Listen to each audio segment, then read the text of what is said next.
Hello everyone, আসসালামু আলাইকুম। Chemistry ফাইলের নতুন একটি লেকচারে সবাইকে স্বাগতম। এই লেকচারে আমরা গুণগত রসায়ন অধ্যায়ের উদ্ভাসের ভার্সিটি এ ইউনিট কোয়েশ্চন ব্যাংকটা সলভ করব এবং কোয়েশ্চন সলভ করার ক্ষেত্রে আমরা টাইপ ওয়াইজ কোয়েশ্চন সলভ করব এবং আমরা প্রত্যেকটা কোয়েশ্চন যথেষ্ট ইলাবোরেটলি সলভ করার চেষ্টা করব, হ্যান্ড ক্যালকুলেশন ভালোভাবে দেখাবো এবং থিওরি বেস যে কোয়েশ্চনগুলো আছে সেই থিওরি বেস কোয়েশ্চনগুলোর রিলেটেড যে কনসেপ্ট লাগবে আমরা সেগুলোও ডিসকাস করব, যাতে করে একটা নির্দিষ্ট কোয়েশ্চন সলভ করার মধ্য দিয়ে তোমরা যেন ওই কোয়েশ্চনের পাশাপাশি ওই কনসেপ্ট থেকে যতগুলা কোয়েশ্চন হওয়া সম্ভব সব ধরনের কোয়েশ্চন যেন তোমরা সলভ করতে পারো। কাজে বুঝতে পারতেছো যে এটা কোনো normal question bank solving course না, এটা একটা বলতে পারো যে smart question bank solving course, যেখানে আমরা একটা কোয়েশ্চন সলভ করার মধ্য দিয়ে ওই কোয়েশ্চনের রিলেটেড যত ধরনের কোয়েশ্চন হওয়া সম্ভব আমরা সবগুলো কোয়েশ্চনে সলভ করব, একটু টেকনিক্যালি সলভ করব। ঠিক আছে, কাজেই তোমরা চেষ্টা করবা এই ভিডিওগুলো ভালোভাবে এবং অ্যানালাইসিস করে এই ভিডিওগুলো দেখার জন্য। ঠিক আছে, আচ্ছা শুরু করি আমরা। প্রথমে আমাদের টাইপ 1 এ পরমাণু এবং তার মূল কণিকা নিয়ে আমরা ডিসকাস করব। আমরা জানি পরমাণুতে আসলে তিন ধরনের মূল কণিকা পাওয়া যায়। একটা ধরো স্থায়ী কণিকা,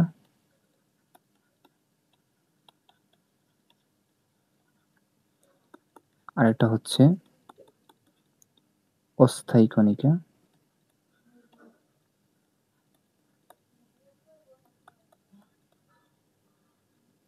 আরেকটা কম্পোজিট কণিকা।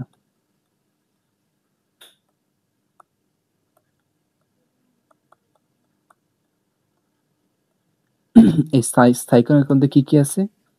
ইলেকট্রন, প্রোটন এবং নিউট্রন। এই অস্থায়ীর মধ্যে কি কি আছে বলো তো? তোমার এই যে পজিট্রন,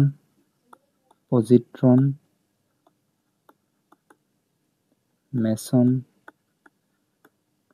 বোসন, পাইয়ন, এগুলা। ঠিক আছে, আর এই কম্পোজিটের মধ্যে কি কি আছে? আলফা কণা এবং ডিউটেরন কণা। বানানটা হয়তো ইংলিশে না লিখে বাংলা লিখে ভালো হবে।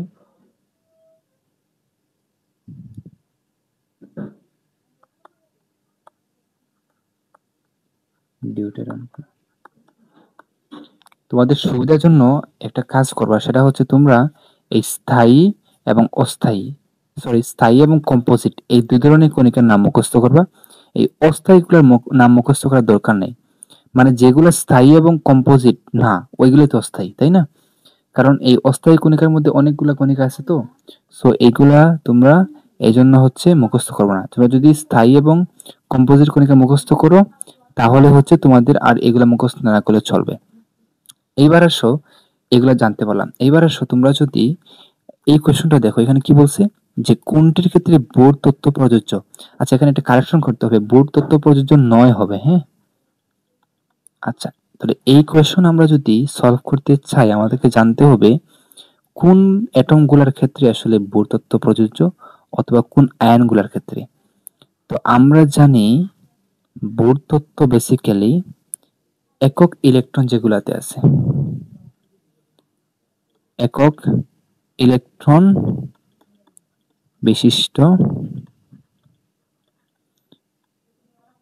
পরমাণু কিংবা আয়নের ক্ষেত্রে প্রযোজ্য। আয়নের ক্ষেত্রে প্রযোজ্য। তাহলে আমাদেরকে এখান থেকে বুঝতে হবে কোনগুলোর ক্ষেত্রে একক ইলেকট্রন আছে। এইটাতে একটা ইলেকট্রন আছে, এই যে হাইড্রোজেন প্লাস, এটার অর্থ কি? এটার অর্থ হাইড্রোজেন থেকে একটা ইলেকট্রন চলে গেছে, দ্যাটস মিন এখানে আছে 0 ইলেকট্রন। এই হিলিয়াম প্লাসের অর্থ কি? হিলিয়ামের ইলেকট্রন সংখ্যা 2, সো হিলিয়াম প্লাস অর্থ হিলিয়াম থেকে একটা ইলেকট্রন চলে গেছে, দ্যাটস মিন এখানে ইলেকট্রন আছে বর্তমানে কত? 1। লিথিয়াম 2 প্লাস, লিথিয়ামের মধ্যে ইলেকট্রন থাকে কয়টা? 3টা না? তো লিথিয়াম 2 প্লাস মানে লিথিয়াম থেকে 2টা ইলেকট্রন চলে গেছে, দ্যাটস মিন এখানে আছে ইলেকট্রন একটা। দেখো এখানে শুধুমাত্র 0 ইলেকট্রন আছে এইটাতে, দ্যাটস মিন এটা হচ্ছে কি, এটা হচ্ছে তোমার পুরুত্ব মানেনি এইটা। ওকে, সুতরাং আনসার হচ্ছে আমাদের বি। এইবার আসো নেক্সট কোয়েশ্চন, নিচের কোনটির ক্ষেত্রে বোর তত্ত্ব প্রযোজ্য?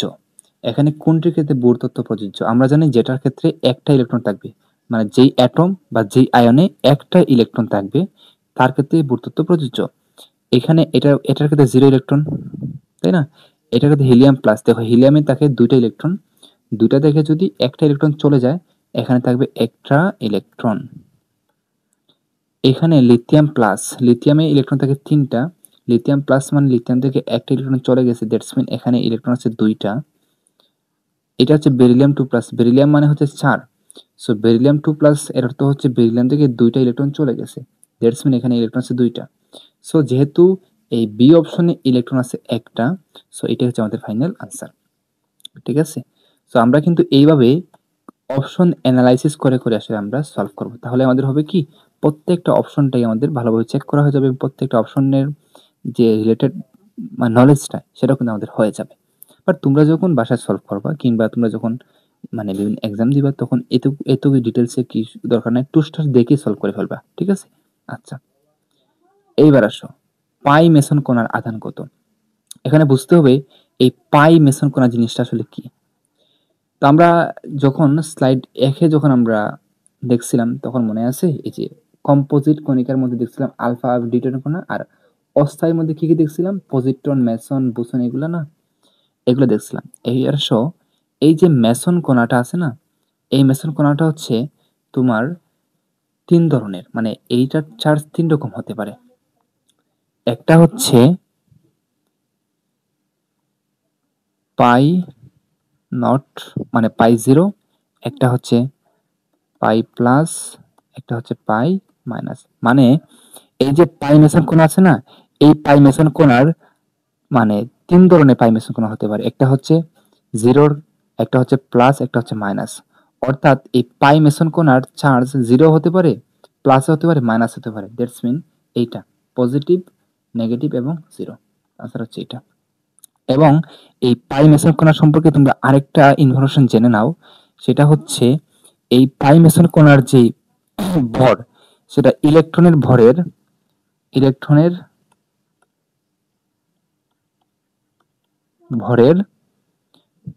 275 গুণ। এবং এই যে পাই মেসন কণা এর আবিষ্কারক হচ্ছেন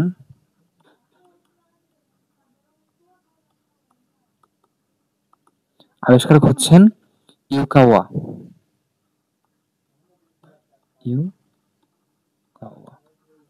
এইগুলো যারা মেডিকেল এক্সাম দিবে ওদের জন্য ইম্পর্টেন্ট। আচ্ছা এইবার আসো আমাদের 4 নম্বর কোয়েশ্চন, আলফা বিটা গামা কণাগুলোর চার্জ কত? ফার্স্ট অফ অল আমাদেরকে জেনে আসতে হবে আলফা বলতে আসলে কি বোঝাচ্ছি আমরা। আলফা হচ্ছে যখন হিলিয়াম নিউক্লিয়াস থেকে 2টা ইলেকট্রন চলে যায় তখন বেসিক্যালি যেই আয়নটা পাওয়া যায় এটাকে বলা হয় আলফা কণা। ওকে, সো এখানে 2 দিব, এখানে 4 দিব, এই 4 দ্বারা বোঝাচ্ছে আলফা, এই যে হিলিয়ামের ভর সংখ্যা, 2 বলতে বোঝাচ্ছে হিলিয়ামের পূরণ সংখ্যা। সো বেসিক্যালি এটা হচ্ছে আমাদের আলফা কণা।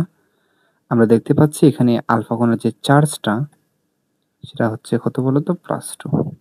ওকে, এইবার আসো বিটা কণা বলতে আসলে কি বোঝাচ্ছি আমরা। যখন কোনো একটা নিউক্লিয়াস আনস্টেবল অবস্থায় থাকে, মানে তেজস্ক্রিয় অবস্থায় থাকে, তখন ওইখান থেকে যদি উচ্চ গতিসম্পন্ন ইলেকট্রন বের হয় তাহলে যেই এমিশনটা পাওয়া যায় এটাকে বলা হচ্ছে বিটা এমিশন। এখন এই যে সংজ্ঞাটা বললাম এটা হচ্ছে তোমাদের এইচএসসি সিলেবাসের বইয়ের ডেফিনেশনটা, বাট অ্যাকচুয়ালি বিটা কণার আলোচনাটা এখানেই সীমাবদ্ধ নয়। এটা একটু ডিটেলসে জানতে চাইলে আমরা দেখতে পাবো সেটা হচ্ছে এই বিটা কণার যে এমিশনটা বা বিটা এমিশন যেটা, এটা 2 প্রকার। একটা হচ্ছে বিটা পজিটিভ এমিশন, একটা হচ্ছে বিটা নেগেটিভ এমিশন। যেটা বলছিলাম যে উচ্চ গতিসম্পন্ন ইলেকট্রন যে নির্গত হয় এই এমিশনটাকে বলা হয় নেগেটিভ বিটা এমিশন বা বিটা নেগেটিভ এমিশন। অর্থাৎ উচ্চ গতিসম্পন্ন উচ্চ গতিসম্পন্ন ইলেকট্রনের নির্গমন। ওকে, আচ্ছা, এখন যদি খুবই উচ্চ গতিসম্পন্ন বলতে বোঝাচ্ছি আমরা এটার এনার্জি অনেক বেশি। হ্যাঁ, এখন যদি উচ্চ গতিসম্পন্ন ইলেকট্রন না হয়ে উচ্চ গতিসম্পন্ন পজিট্রন হয়, উচ্চ গতিসম্পন্ন পজিট্রন,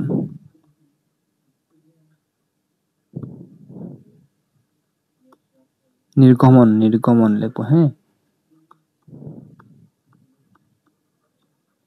যদি উচ্চ গতিসম্পন্ন ইলেকট্রন না হয় উচ্চ গতিসম্পন্ন পজিট্রনের নির্গমন হয়, ওইটাকে আমরা বলবো বিটা পজিটিভ এমিশন। ঠিক আছে, তাহলে আমরা যেটা এইচএসসি সিলেবাসে জেনে আসছি সেটা হচ্ছে শুধু বিটা নেগেটিভ এমিশনটা, বাট বিটা এমিশনটা দুই প্রকার, বিটা পজিটিভ, বিটা নেগেটিভ। এইবার আসো, এই পজিট্রন বলতে আমরা কি বোঝাচ্ছি? এই পজিট্রনটা হচ্ছে anti electron, anti electron. Okay, electron, that's mean ইলেকট্রনের যে প্রপার্টিসগুলো তার বিপরীত প্রপার্টিসগুলাই হচ্ছে পজিট্রনের প্রপার্টিস। তো আমরা জানি ইলেকট্রনের চার্জ কত বলতো? ইলেকট্রনের চার্জ হচ্ছে -1, তাহলে পজিট্রনের চার্জ কত হবে? +1 হবে, তাই না? তার মানে এই যে বিটা কণা, এর চার্জ বেসিক্যালি কত বলতো? +-1।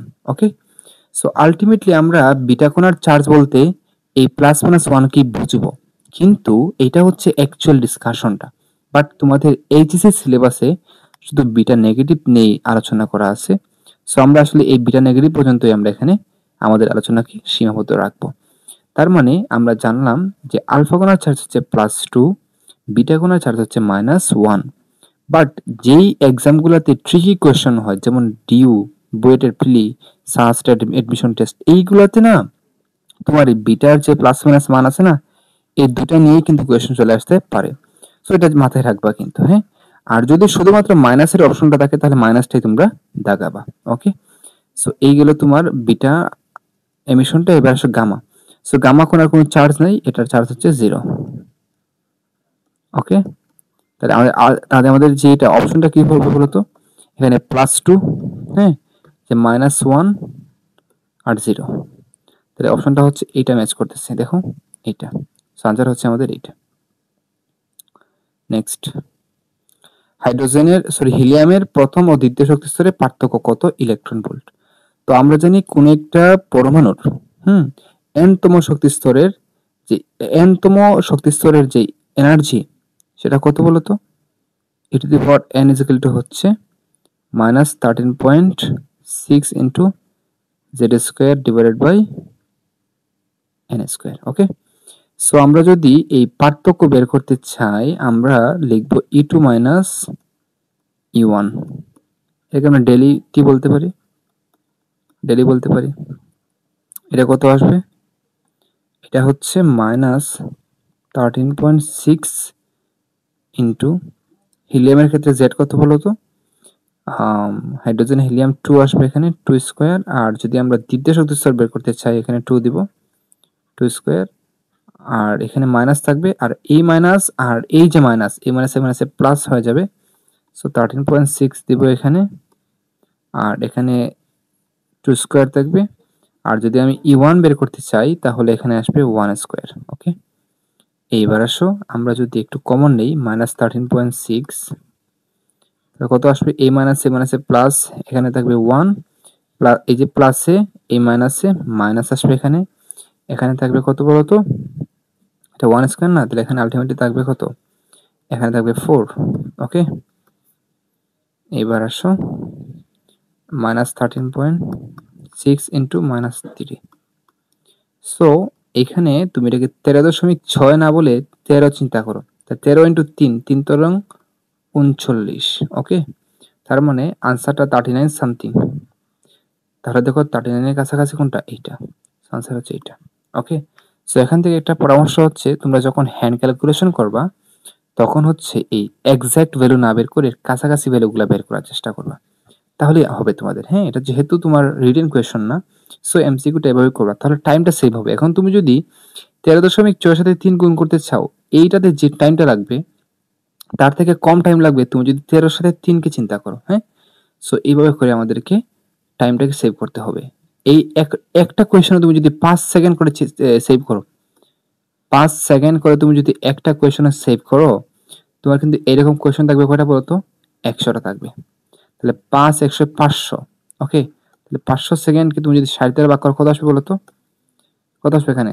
6 8 48, প্রায় 8 মিনিটের উপরে, মানে 8 মিনিট প্লাস টাইম তোমার সেভ হবে। কথা বুঝতে পারছো?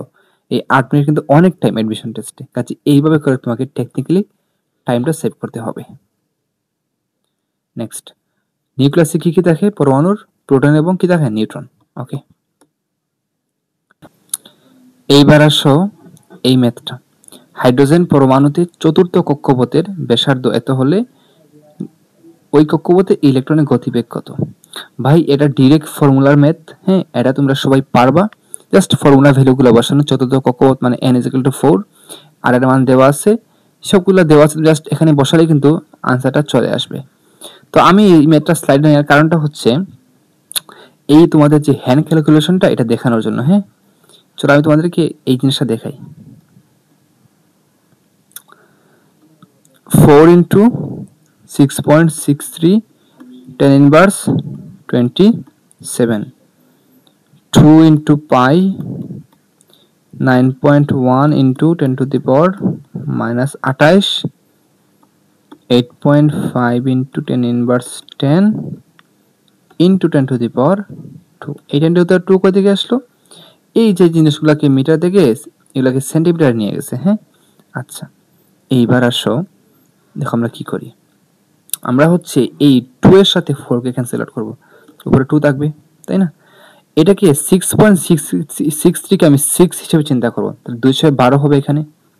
ওকে, 12, 10 ইনভার্স 27। এইবার আসো এই পাই মানে কি? 3.1416, এটাকে আমি 3 হিসেবে চিন্তা করব। ওকে, আমরা জাস্ট কাছাকাছি ভ্যালুগুলো নিব। 9.1 কে আমি 9 চিন্তা করব, আর 10 ইনভার্স 28 দিলাম, আর এই 8.5 কে আমি 9 চিন্তা করব। কেন বলো তো? কারণ অলরেডি অনেকগুলা বেশি বেশি ভ্যালু যেগুলো ছিল, যেমন 6.63, 9.1, 3.1416, এই যে দশমিকের পরে যে ভ্যালুগুলা, এগুলো কিন্তু অলরেডি আমি 3 ধাপে এগুলোকে আমি স্কিপ করছি। সো যেহেতু 3 ধাপে স্কিপ করছি, তাই এখানে আমি একটু বেশি নিয়ে নিলাম। যেহেতু এদিকে কম নিছি, এদিকে একটু বেশি নিলাম, যাতে করে আলটিমেটলি ব্যালেন্স থাকে। হ্যাঁ, ব্যালেন্স হয় না, আলটিমেটলি ব্যালেন্স হয় না, বাট ব্যালেন্সের কাছাকাছি চলে গেছে কিন্তু। হ্যাঁ, আচ্ছা, এবার আসো এখানে যদি আমি পাওয়ারটাকে ইয়ে করি তাহলে কত আসবে? 10 ইনভার্স 8 আসবে। এবার আসো কি হয় দেখো, এই 3 এর সাথে 12 কে যদি আমি কাটি, এখানে 4 থাকবে, 4 থাকবে, এই 9 9 81, এটাকে আমি 80 লিখলাম। হ্যাঁ, 80। এইবার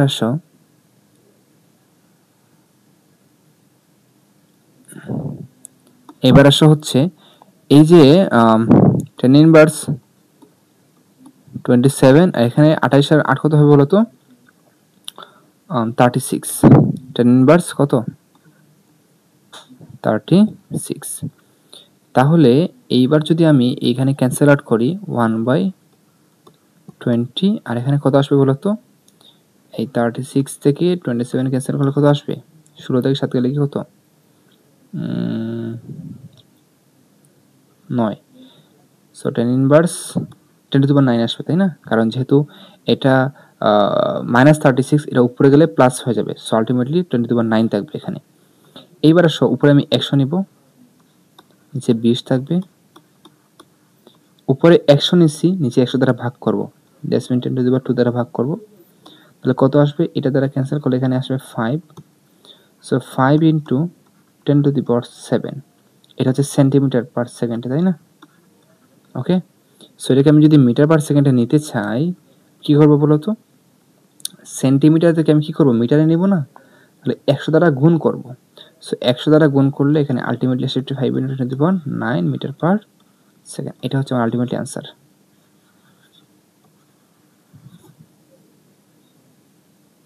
যে 5 into 10 to the power 9।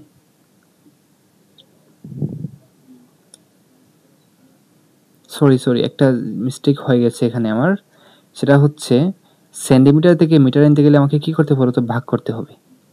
Sorry, 5 × 10⁷ centimetre per second, এটাকে যদি মিটার পার সেকেন্ড নিতে চাই আমাকে ভাগ করতে হবে।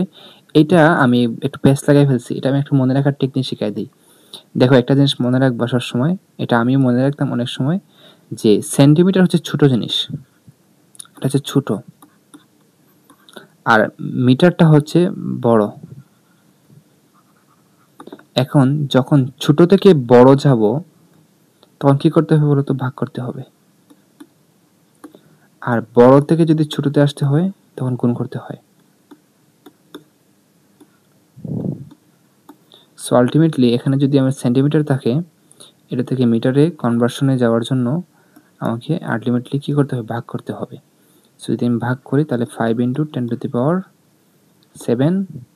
আর যদি আমি ভাগ করি 10⁻², সো আলটিমেটলি আসবে 5 × 10⁵ metre per second. So ultimately এটা আমার আনসার, এটা হবে না, এই যে এটা হচ্ছে আমার আনসার। ওকে, এখানে 5.4 দেওয়া আছে, আমি এখানে 5 পাইছি, সো কাছাকাছি আনসার হচ্ছে এটা। নেক্সট, বোরের তত্ত্ব অনুসারে হাইড্রোজেনের দ্বিতীয় শক্তিস্তরের ব্যাসার্ধ ও শক্তি যথাক্রমে কত? এইখানে আমরা জানি বোরের তত্ত্ব অনুসারে হাইড্রোজেনের n-তম শক্তিস্তরের ব্যাসার্ধের সূত্র হচ্ছে r⁴ কত? 0.53 × n² অ্যাংস্ট্রম, তাই তো? এটা তাহলে আমি যদি দ্বিতীয় শক্তিস্তরের ব্যাসার্ধ বের করতে চাই, দ্যাটস মিন r2 হবে 0.53 × n², 2², দ্যাটস মিন 4 আসবে। ওকে, তার মানে এখানে r2 এর মান হচ্ছে 0.53 × 4, অর্থাৎ এইটা হবে না অবশ্যই, কারণ এখানে 0.53 আছে, এখানে 0.53 সাথে আমি 4 গুণ করছি, তার মানে আনসারটা অবশ্যই 0.53 থেকে বড় হবে। সো এখানে 0.53 দেওয়া আছে, যেহেতু এটা হবে না, এটাও হবে না, এটাও হওয়ার সম্ভাবনা নাই, কারণ এখানে 4 গুণাকারে আছে। সো হয় বি অথবা ডি হবে। হ্যাঁ, তাহলে আমরা একটু ট্রায়াল অ্যান্ড এরর মধ্যে যাই। আমরা যদি এখানে এনার্জি বের করতে চাই তাহলে কিন্তু আমরা জিনিসটা পেয়ে যাব। আমরা জানি e⁴n হচ্ছে -2.18 × 10⁻11 z²/n², এটা হচ্ছে জুল। এটাকে যদি আর্গে নিতে হয়, ERG আর্গে নিতে হয়, তাহলে আমরা জানি 1 জুল হচ্ছে 10⁻7 আর্গ। তার মানে এটাকে যদি আমি আর্গে নিতে চাই, এটার সাথে আমি হচ্ছে 10 কি করব বলতো? 7 আমি গুণ করব। সো এখানে আলটিমেটলি আসবে -2.18, কত আসবে বলতো? 18 থেকে 7 গেলে কি -11 আসবে এখানে। ওকে, এটা হচ্ছে আর্গ পার পরমাণু বা অ্যাটম বলতে পারো তুমি। এবার আসো আমরা, সরি এখানে আমি এত ফর্মুলার বাকি অংশ লিখি নাই।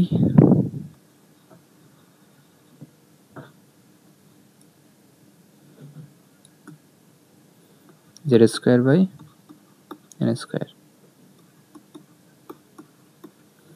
আমরা যদি ভ্যালুটা বসাই এখানে, তার কত আসবে?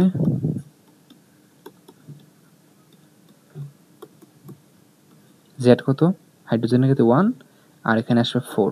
ওকে, তার মানে এখানে -2.18 এর সাথে আমি 4 যদি ক্যান্সেল আউট করি, কত আসবে বলো তো? এখানে একটা জিনিস লক্ষ্য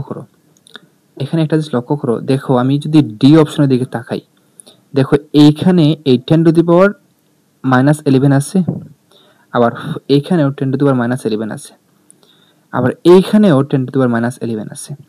সো এই জিনিসটা সবার ক্ষেত্রে ফিক্সড, কিন্তু ভেরি করতেছে এই অংশটা, এই যে এই অংশটা, যদি রেড মার্ক করি এটাকে, এই অংশটা, এই যে এই অংশটা।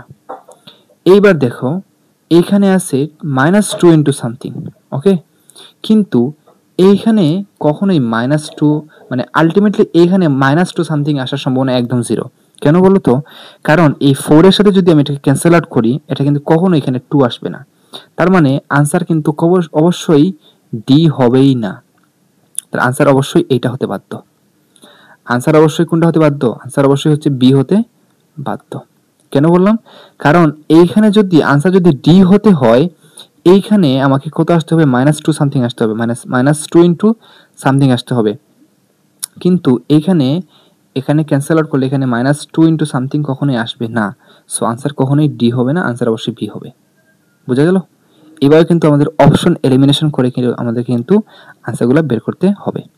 এই বড় বড় ম্যাথগুলা কিন্তু এইভাবে যে বড় বড় অপশনের যে ম্যাথগুলা বা একটু ট্রিকি যেগুলো, এগুলো কিন্তু অনেকভাবে সলভ করা যায়। হ্যাঁ, সো আমি কিন্তু দেখো অপশন এলিমিনেশন করে শুরুতেই 2টা বাদ দিয়ে দিয়েছি। সো আমার কাজ কিন্তু 50% শুরুতেই কমে গেছে। এরপরে যখন আমি এটাতে আসলাম, তখন আমি এই জিনিসটাকে একটু অ্যানালাইসিস করার মাধ্যমে এটাকে ক্যান্সেল করে দিছি। তখন দেখলাম যে এটা হবে না, তার মানে অবশ্যই এটা হবে। এভাবে করে আমাদের আনসারগুলো বের করতে হবে। নেক্সট, একটি মৌলিক পদার্থ বেশি স্থায়ী হয় যদি উহার নিউটন এবং প্রোটন সংখ্যা সমান হয়। হ্যাঁ, প্রথম এটাই আনসার।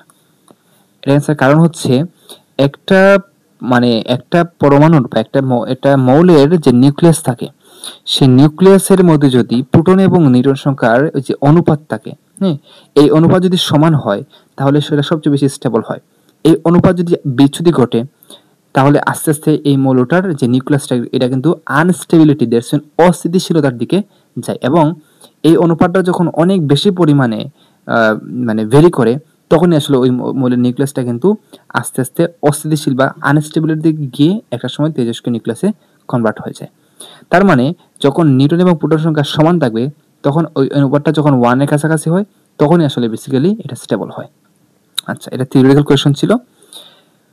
পরমাণুস্থ কোনো ইলেকট্রন নিম্ন শক্তিস্তর থেকে উচ্চ শক্তিস্তরে গমন করলে পরমাণুর স্থিতি হ্রাস পায়। হ্যাঁ, এটা সত্য। দেখো কিভাবে। ধরে নাও এটা হচ্ছে কোন একটা পরমাণুর গ্রাউন্ড স্টেট। ধরো এটা হচ্ছে প্রথম কক্ষপথ, এটা দ্বিতীয় কক্ষপথ, এটা তৃতীয় কক্ষপথ। ওকে, এখন তোদের একটা ইলেকট্রন ধরো 1 নম্বর কক্ষপথ থেকে 2 নম্বরে কক্ষপথে গেল, মানে জাম্প করলো। তার মানে এই ইলেকট্রনটা এখন এই জায়গায় আছে। এখন যখন এই জায়গায় থাকবে তখন তার মধ্যে কিন্তু একটা পার্টিকুলার এনার্জি থাকবে, এটাকে বলা হচ্ছে আমরা বিভব শক্তি থাকবে। হ্যাঁ, পটেনশিয়াল এনার্জি থাকবে। এই পটেনশিয়াল এনার্জি থাকা মানে কি? এটা কিন্তু স্টেবিলিটিতে নাই, কারণ এনার্জি আছে মানে কি সে অনেক বেশি এক্সাইটেড অবস্থায় আছে। হ্যাঁ, এখন সে এনার্জিটাকে রিলিজ করে সে কিন্তু তার গ্রাউন্ড স্টেটে আবার ব্যাক করতে চাইবে। তার মানে এই জায়গায় অর্থাৎ জাম্প করে যখন সে দ্বিতীয় কক্ষপথে গেছে তখন কিন্তু সে স্টেবিলিটিতে নাই, মানে সে স্থির অবস্থায় নাই, সে কিন্তু একটা উত্তেজিত অবস্থায় আছে। তো সেই এই এনার্জিটাকে রিলিজ করে কিন্তু আবার সে তার গ্রাউন্ড স্টেটে বা তার যেই পূর্বের অবস্থায় কিন্তু সে ব্যাক করতে চায়। তার মানে একটা পরমাণু যখন তার উপরের কক্ষপথগুলোতে একটা পরমাণুতে যখন ইলেকট্রন তার নিম্ন কক্ষপথ থেকে উচ্চ কক্ষপথে যায় তখন হচ্ছে সে কিন্তু স্টেবিলিটিতে থাকে না, সে কিন্তু একটা অস্থিতিশীল অবস্থায় থাকে। এনার্জি ব্যাক করে সে আবার পূর্ব অবস্থায় আসতে চায়। তার মানে এই অবস্থায় সে কি থাকে বলতো? তার স্মৃতিশক্তি বা স্মৃতি সে হারায় এই যে উচ্চ কক্ষপথে। হ্যাঁ, সো এটা এখানে বলছে যে যদি উচ্চ শক্তিস্তরে গমন করে তাহলে স্মৃতিটা হ্রাস পায়, এটা সত্য। আয়নিত হয় না। আয়নিত হওয়ার জন্য কি করতে হয় বলতো? ইলেকট্রন ত্যাগ করতে হবে, গ্রহণ করতে হয়। সো এটা কিন্তু ইলেকট্রন ত্যাগ বা গ্রহণের সাথে সম্পর্ক নাই। মানে উচ্চ শক্তিস্তরে গমন করলে এটা কিন্তু ইলেকট্রন ত্যাগ বা গ্রহণের সম্পর্ক নাই, দ্যাটস মিন আয়নিত হবে না এখানে। আবার গতিশক্তি বৃদ্ধি পাওয়ার সম্ভাবনা নাই, কারণ এখানে কিন্তু ইলেকট্রন গতিশীল হয় নাই। হ্যাঁ, এটা সত্য না। শুধুমাত্র কি বলতো এখানে তার বিভব শক্তি বৃদ্ধি পাবে। তাহলে এটা না হয় কি হবে বলতো? বিভব শক্তি বৃদ্ধি পাবে। বুঝতে পারছো? সো এখান থেকে কিন্তু আরেকটা এমসিকিউ আসতে পারতো যে এই অপশন না দিয়ে এটা বলতে পারতো যে বিভব শক্তি বৃদ্ধি পাবে, তখন এটা সত্য হতো। কিন্তু গতিশক্তি বৃদ্ধি পাবে এটা ভুল কথা। কাজে আনসার হচ্ছে আমাদের এইটা। ওকে, আচ্ছা এইবার আসো পরমাণুর কোন মৌলিক কণিকাগুলো অস্থায়ী। তো আমরা জানি হচ্ছে ইলেকট্রন, প্রোটন, নিউট্রন হচ্ছে স্থায়ী কণিকা। হ্যাঁ, আর হচ্ছে তোমার ডিউটেরিয়াম এবং আলফা কণা হচ্ছে কম্পোজিট কণিকা। এই দুই ক্যাটাগরি বাদে বাকি যতগুলো আছে সবগুলাই কি বলতো এখানে অস্থায়ী। তাহলে দেখো অপশনটা ম্যাচ করতেছে এইটা আমার পজিট্রন এবং মেসন। এগুলাতে কিন্তু ইলেকট্রন নিউট্রন আছে, এগুলা কিন্তু স্থায়ী কণিকা, প্রোটন নিউট্রন আছে স্থায়ী কণিকা। হ্যাঁ, সো আনসার হবে আমাদের ডি নাম্বারটা। এবার আসো, আমরা একটু আগেই বলছি ডিউটেরিয়াম হচ্ছে কম্পোজিট কণিকা, সো এটা মুখস্থ রাখবা। আচ্ছা, নেক্সট আলফা কণা হলো হিলিয়ামের 2+ বলছিলাম না, যে হিলিয়াম থেকে যখন দুইটা ইলেকট্রন চলে যায় তখন হচ্ছে যে আয়নটা পাওয়া যায় এটা হচ্ছে হিলিয়াম, আলফা। তো এটা হচ্ছে আলফা কণা। একটি মৌলের পরিচিতি নির্ধারিত হয় এর কি দ্বারা? ইলেকট্রন সংখ্যা দ্বারা, নিউট্রন সংখ্যা দ্বারা, নাকি প্রোটন সংখ্যা দ্বারা, নাকি প্রোটন ইলেকট্রন দ্বারা, নাকি ভর সংখ্যা দ্বারা? এটা বোঝার জন্য আমাকে একটু ব্যাখ্যা করতে দাও। দেখো আমরা যখন সোডিয়াম লিখি, এটা ধাতু না? ধাতু। এটা কিন্তু একটা ইলেকট্রন ত্যাগ করতে পারে, তো হচ্ছে সোডিয়াম প্লাসে কনভার্ট হয়। আবার তুমি চিন্তা করো ক্লোরিনের কথা, এই ক্লোরিন একটা ইলেকট্রন গ্রহণ করে ক্লোরিন মাইনাসে কনভার্ট হতে পারে।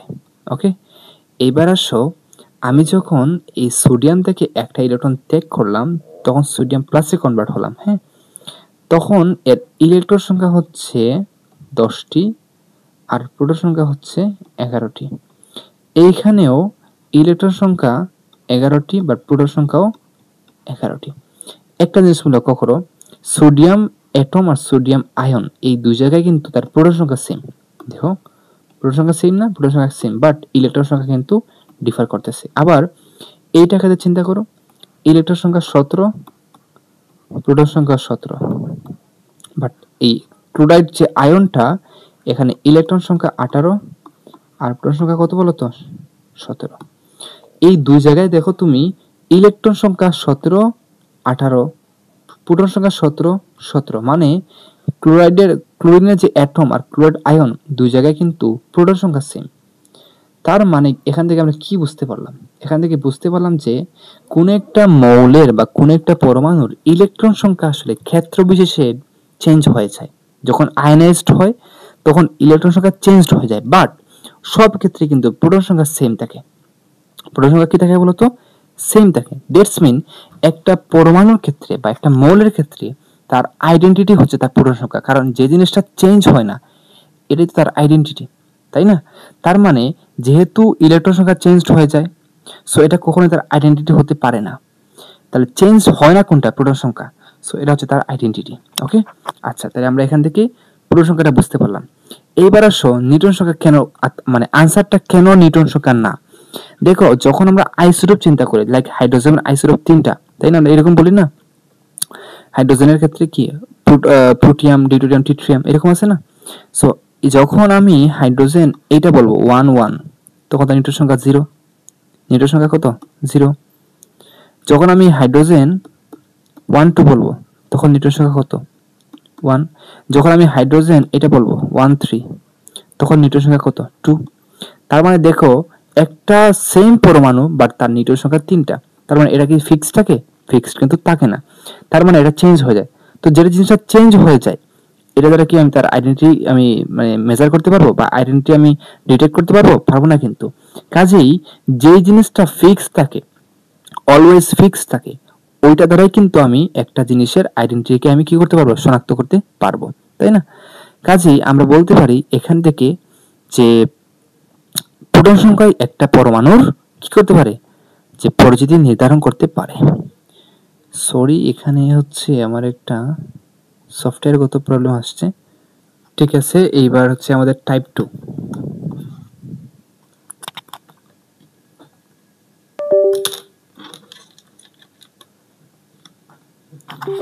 আচ্ছা, এইবার হচ্ছে আমাদের টাইপ 2। সো টাইপ 2 তে আমাদের আইসোটোপ, আইসোটোন, আইসোবার, আইসো ইলেকট্রনিক এগুলা নিয়ে আলোচনা আছে। প্রথমেই আমি একটু বলতে চাই যে আইসো কথার অর্থ হচ্ছে একই, একই বা সেম বলতে পারো। হ্যাঁ, সেম তো ইংলিশ শব্দ হয়ে যায়, বাট সেমই বলতে পারো। ওকে, সো আইসোটপ, এই আইসোটপ এটাকে যদি আমি ভাঙ্গি তাহলে কি আসবে বলতো?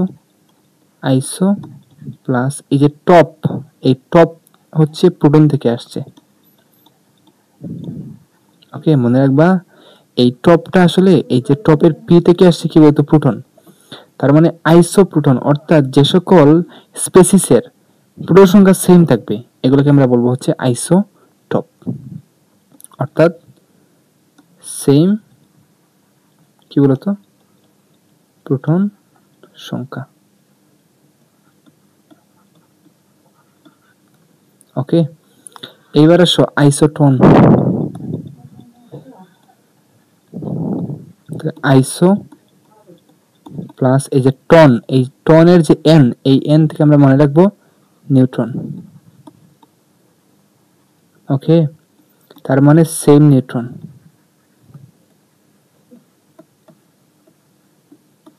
অর্থাৎ সেম নিউট্রন সংখ্যার যে স্পেসিস গুলো এগুলো হচ্ছে আইসোটন। আর আইসোবার,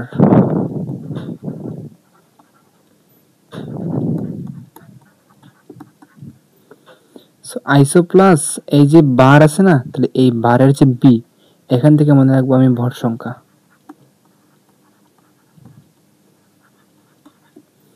অর্থাৎ সেম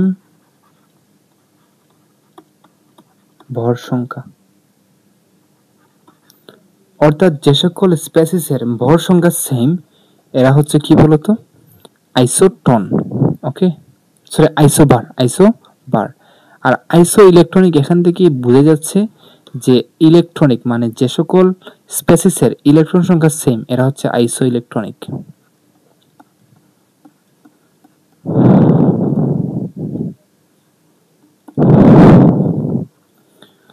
আইসো প্লাস ইলেকট্রন, সেম ইলেকট্রন সংখ্যা।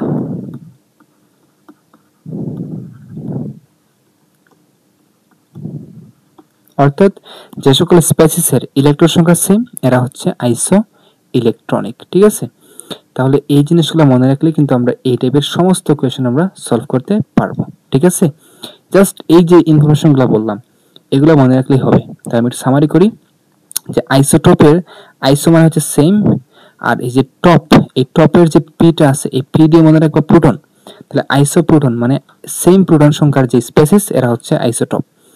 এরপর হচ্ছে আইসোটন, তাহলে আইসো মানে হচ্ছে সেম, যে আইসো মানে সেম, আর এই যে টন আছে না, টনের যে এনটা, এই এন দ্বারা হচ্ছে নিউট্রন।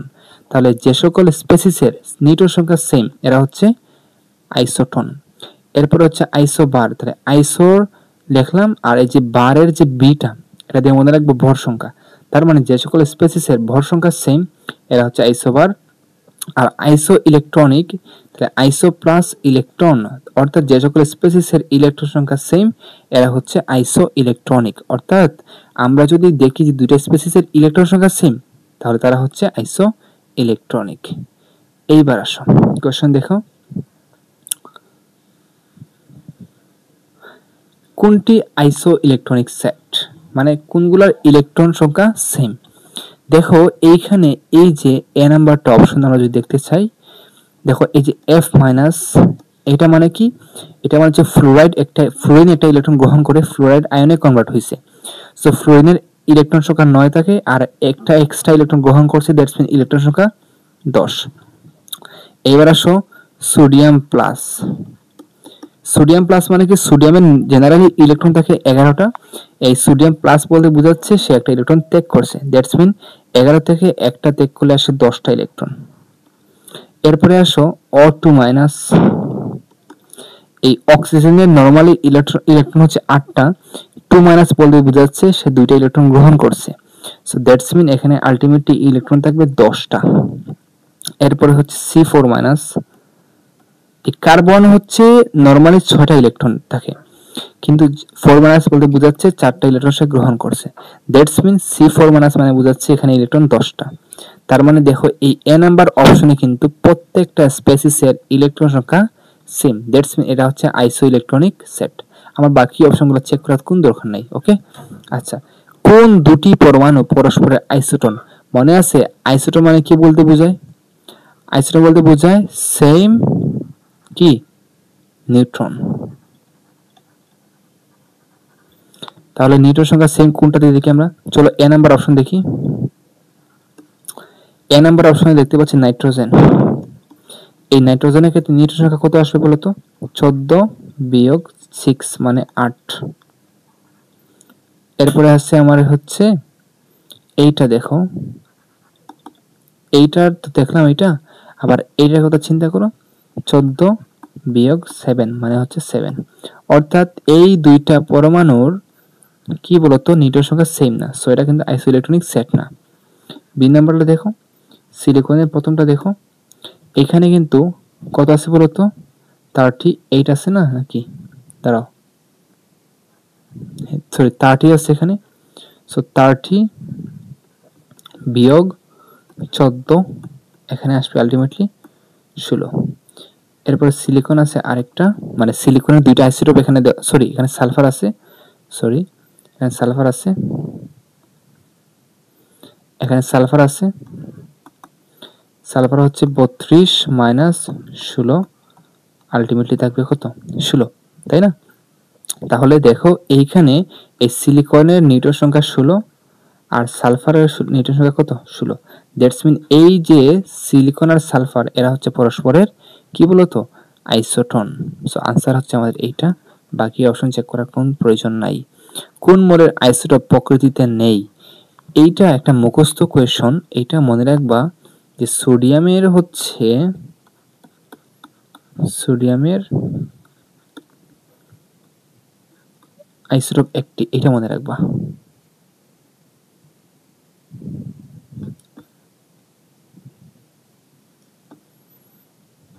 আইসোটোপ একটি যেটা প্রকৃতিতে পাওয়া যায় না।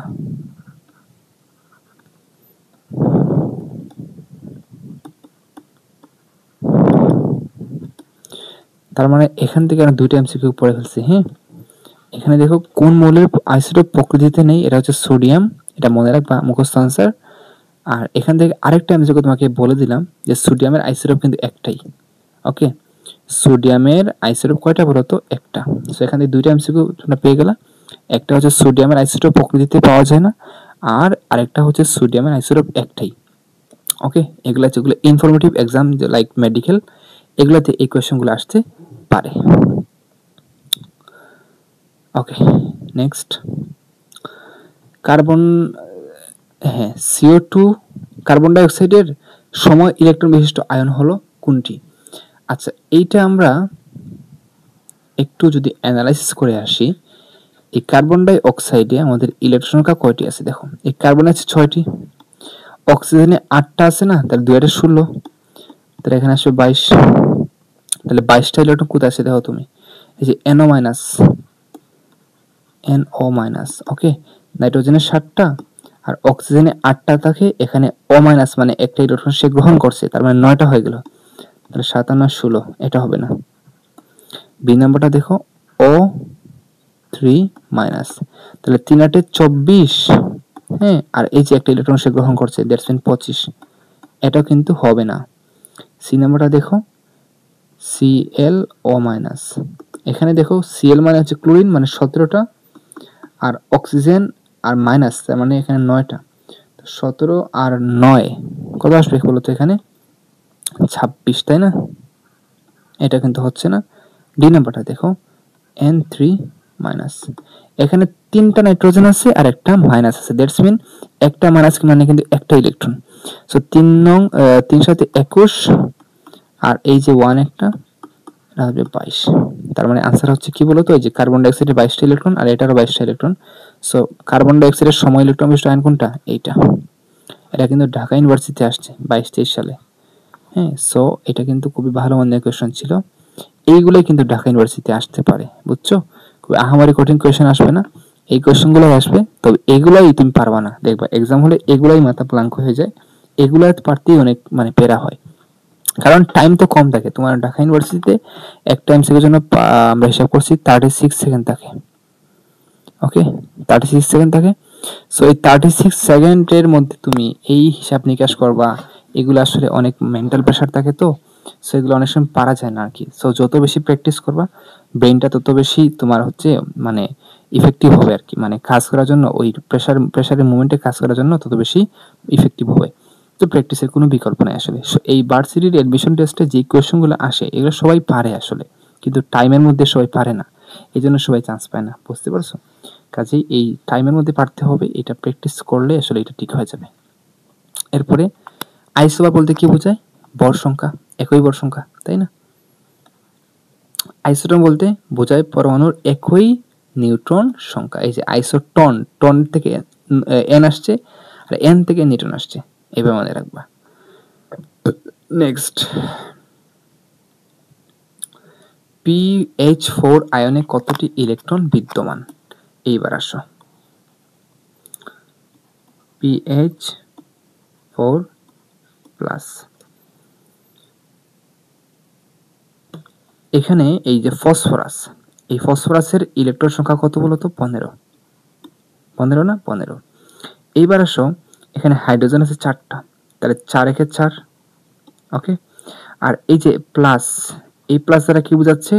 একটা ইলেকট্রন আমরা এখান থেকে ত্যাগ করছি, মানে PH4 এ যতটা ইলেকট্রন আছে তার থেকে একটা ইলেকট্রন এখানে কম হবে, ওকে। সো এখানে আলটিমেটলি আমি যদি এটাকে লিখতে চাই, এটাকে আমি এভাবে লিখব,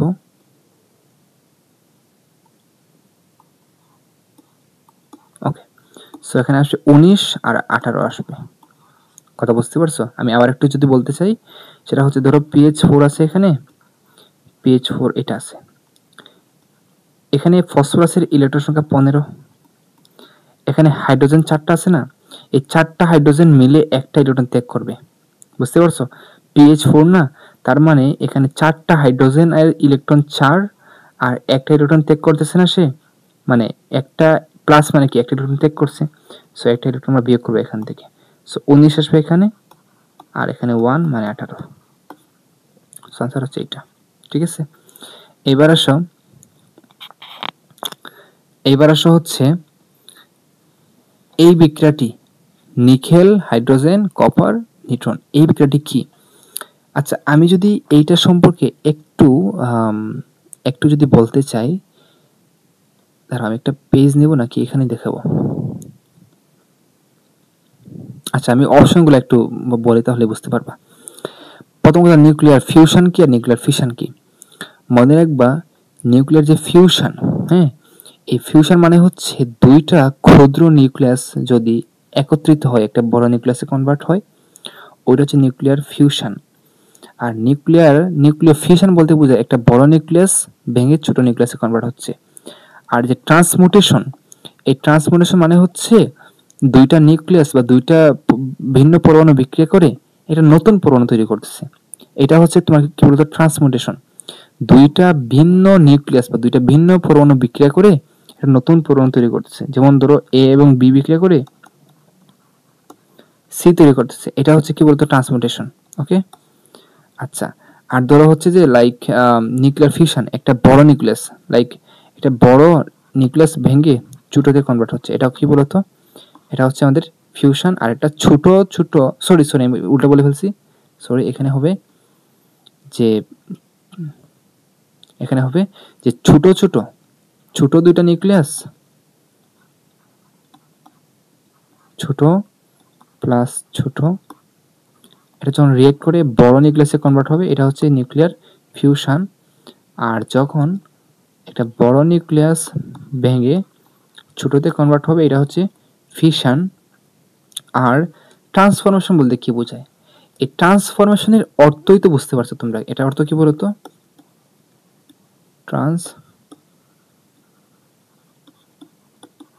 এর মানে কি? রূপান্তর। অর্থাৎ কোন একটা পরমাণু বিক্রিয়া করে অন্য একটা পরমাণুতে কনভার্ট হবে না, মানে ওই পরমাণুর অন্য একটা আইসোটোপ পাওয়া যাবে। আমার কথা বুঝতে পারছো? জাস্ট একটা পরমাণু রূপান্তর করবে, জাস্ট তার মানে জাস্ট ট্রান্সফরমেশনটা করবে, রূপান্তর করবে, এটা হচ্ছে ট্রান্সফরমেশন বিক্রিয়া। মানে ট্রান্সফরমেশন বিক্রিয়া কি হবে বলতো? একই জিনিসই থাকবে, মানে দুইটা ভিন্ন জিনিস বিক্রিয়া করে একই জিনিসই থাকবে, বাট ওইটা কি হবে না বলতো? নতুন কোনো জিনিস এখানে পাওয়া যাবে না, এটা হচ্ছে কি বলতো? আমাদের ট্রান্সফরমেশন, ওকে। আচ্ছা, তাহলে আমি যদি আমার এই যে আলোচনার সাথে এটাকে মানে ম্যাচ করি, তাহলে দেখো এটা কিন্তু ফিউশন হবে না, ফিশন হবে না। কারণ ফিউশন হওয়ার জন্য ছোট ছোট মিলে বড় তৈরি করতে হয়, এখানে কিন্তু ছোট ছোট মিলে বড় তৈরি হয় নাই। আবার ফিশনে কি করতে হয়, ফিশনে বড় থেকে ভেঙে ছোট হয়, এখানে কিন্তু বড় ভেঙে ছোট হয় নাই। বাট ট্রান্সফরমেশন কি বলছিলাম মনে আছে, যে দুইটা ভিন্ন জিনিস বিক্রিয়া করে নতুন জিনিস তৈরি করবে। হ্যাঁ, এ প্লাস বি বিক্রিয়া করে সি তৈরি করবে। দেখো এখানে নিকেল এবং হাইড্রোজেন বিক্রিয়া করে কপার তৈরি করছে, তাই না? সো আনসার হচ্ছে আমার কি বলতো, ট্রান্সমুটেশন। এবার আসো এই দুটা পরস্পরের কি, দেখো এখান থেকে আইসোমার হওয়ার জন্য কি করতে বলতে হয়, আইসোমার, আইসোমার মানে বুঝো তো, আইসোমার যদি বলতে চাই, এটা আমাদের অর্গানিক কেমিস্ট্রি টপিক। আইসোমার এটা মানে হচ্ছে তোমার সেম মলিকুলার ফর্মুলা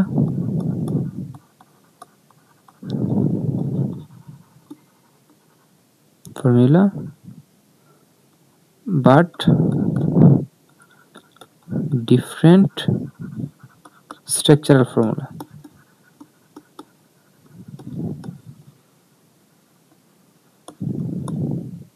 ওকে, সো এখানে তো আইসোমার হওয়ার জন্য এটা মলিকুল হতে হবে, তাই না? এটা তো মলিকুল না, সো আইসোমারের অপশনটা অবশ্যই এখানে মানে অ্যাপ্লাই হবে না। আইসোমার হওয়ার জন্য অবশ্যই মলিকুল হতে হবে, সেগুলো তো অ্যাটম, তাই না? এটা আইসোমার হবেই না, এটা প্রশ্নই আসে না আইসোমার হওয়ার। ওকে, এবার আইসোটোপ কিনা, আইসোটোপ হওয়ার জন্য প্রোটন সংখ্যা সেম থাকতে হয়, এখানে কি প্রোটন সংখ্যা সেম আছে না, সো এটা আনসার না। এবার আইসোটন কিনা, তাহলে নিউট্রন সংখ্যা সমান থাকতে হবে। দেখো 15 থেকে 7 গেলে কি 8, তাই না? আবার হচ্ছে এখানে 16 থেকে 8 গেলে কি 8, তার মানে নিউট্রন সংখ্যা সেম, সো এটা হচ্ছে আইসোটন। শেষ, এবার অ্যান্সার করতে হবে। ওকে, নেক্সট দেখো, ধরো একটা পরমাণু হচ্ছে এম, এটা 3টা ইলেকট্রন ত্যাগ করলো, এটা M3+ এ কনভার্ট হলো। তাহলে বলো তো এই যে M3+ কিভাবে তৈরি হয়েছে, এম থেকে 3টা ইলেকট্রন ত্যাগ করার মাধ্যমে। তার মানে এইখানে যতটা ইলেকট্রন পাবো আমি, সেই ইলেকট্রন সংখ্যা হচ্ছে এইটা থেকে 3 কম হবে, কারণ এটা থেকে 3 বিয়োগ করে তো আমি এটা পাইছি, তাই না? এটা পাইছি, অর্থাৎ এইখানে যে ইলেকট্রন সংখ্যা হবে তার থেকে 3 বেশি হবে এইখানে, তাই না? তার মানে এইখানে বর্তমানে আমার আছে কত বলতো, 23টি। এই 23-এর সাথে যদি 3 যোগ করি তাহলে কিন্তু আমি এইটা পাবো। ওকে, তার মানে আলটিমেটলি আমার M3+ যে আয়নটা, এর করসপন্ডিং যেই মানে অ্যাটমটা, এটার পারমাণবিক সংখ্যা হবে 26। বুঝা গেল? ওকে, এবার আসো নাইট্রাইট আয়নে কতটি ইলেকট্রন আছে। সো এটা হচ্ছে NO3,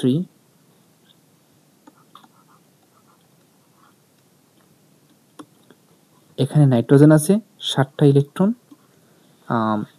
3টা অক্সিজেন আছে, 3 24, আর একটা মাইনাস আছে, তার মানে এখানে একটা ইলেকট্রন যোগ হবে, মানে 1 যোগ হবে। সো আলটিমেটলি এখানে কত আসবে, 25, আর 7 কত, 32, তাই না? ওকে, এবার আসো সালফার পরমাণু নিউক্লিয়াসের নিউট্রন সংখ্যা কত। এইটা আবার একটা কোয়েশ্চেন হইলো, সালফারের মানে প্রোটন সংখ্যা কত, 16, তার ভর সংখ্যা কত, 32, 32 না, তাহলে নিউট্রন সংখ্যা কত আসবে বলো তো, 32 বিয়োগ 16 মানে কত, 16। এটা খুবই লেম একটা কোয়েশ্চেন ছিল, সরি এখানে দাগ দিতে এখানে চলে গেছে। ওকে, এবার আসো কোনটি তেজস্ক্রিয় আইসোটোপ, কোনটি তেজস্ক্রিয় আইসোটোপ। দেখো আমরা জানি এই ফসফরাসের যে 32 যে আইসোটোপটা, এটা কিন্তু তেজস্ক্রিয়, এটা না, সো এটা হবে না। সালফারের এটা হবে না, এটা হবে না, আনসার হচ্ছে এটা কোবাল্ট 60। এটা মনে আছে, এটা টিউমারের ইয়েতে ব্যবহার হয়, টিউমারের নিরাময়ে, তাই না? সো আলটিমেটলি আনসার হচ্ছে আমাদের এটা, এই সালফারের 32 এটাও কিন্তু ইয়ে না, তেজস্ক্রিয় না। হ্যাঁ, ম্যাগনেসিয়ামের 24 এটা তেজস্ক্রিয় না, তেজস্ক্রিয় হচ্ছে এইটা কোবাল্ট 60। এটার ইউজ কি বলতো, ক্যান্সার নিরাময়ে ব্যবহার করা হয়। ওকে, ক্যান্সার বা টিউমারের নিরাময়ে এটা ব্যবহার করা হয়। ওকে,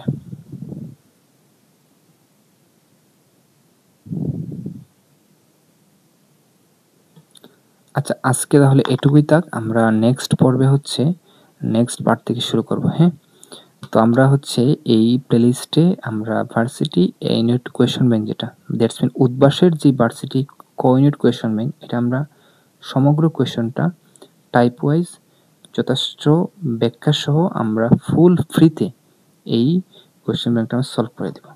সো আশা করছি সবাই সাথে থাকবা। নেক্সট ভিডিওতে তোমাদের দেখার জন্য সবাইকে আমন্ত্রণ রইল। ওকে, ভালো থেকো সবাই, আল্লাহ হাফিজ।